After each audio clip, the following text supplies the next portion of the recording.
రైతన్న పంట వేసి దాన్ని కాపాడుకొని అమ్మేదాకా మామూలు కష్టం ఉండదుల్లా. విత్తనాల దగ్గర నుంచి షురూ చేస్తే దానికి ఎరువులు కొనుడు, కలుపు తీయించుడు, పంట ఏరుడు, తీసుకుపోయి మార్కెట్ల అమ్ముడు, నడిమిట్ల వానలు పడితే అట్లా కొంత ఆగమవ్వుడు. మామూలు కష్టం ఉండదు, మామూలు గోస ఉండదు, మామూలు తండ్లాట ఉండదు. ఇదంతా తెలిసిందే కదా. అయితే ఈడ ఒక రైతన్న మంచిగానే పంటేసిండు, పండించిండు, రేపో మాపో చేతికొచ్చేది. కానీ ఇంతల్నే 6 కాలం కష్టపడి పంట పండిస్తే కండ్ల ముంగట్నే గాలిపోయిందుల్లా పాపం మైబాద్ జిల్లాల.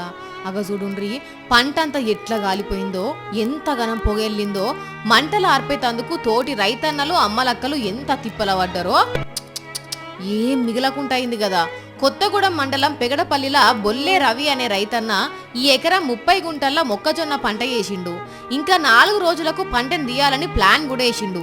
మరి ఇంతల్నే ఎక్కడి నుంచి వచ్చిందో, నిప్పురవ్వలు యాడికెళ్ళి పడ్డాయో తెలియదు గాని ఒక్కసారే గట్టిగా మంటలు అంటుకునేసరికి వీళ్ళ పంట వరకే పగబట్టి కాలబెట్టినట్టే అయింది పాపం. చూడుండ్రి అక్క ఎట్లా ఏడుస్తుందో. మైబాద్ జిల్లా లీడర్లు, ఆఫీసర్లు ఈ రైతు పరిస్థితి చూడుండ్రి సార్లు.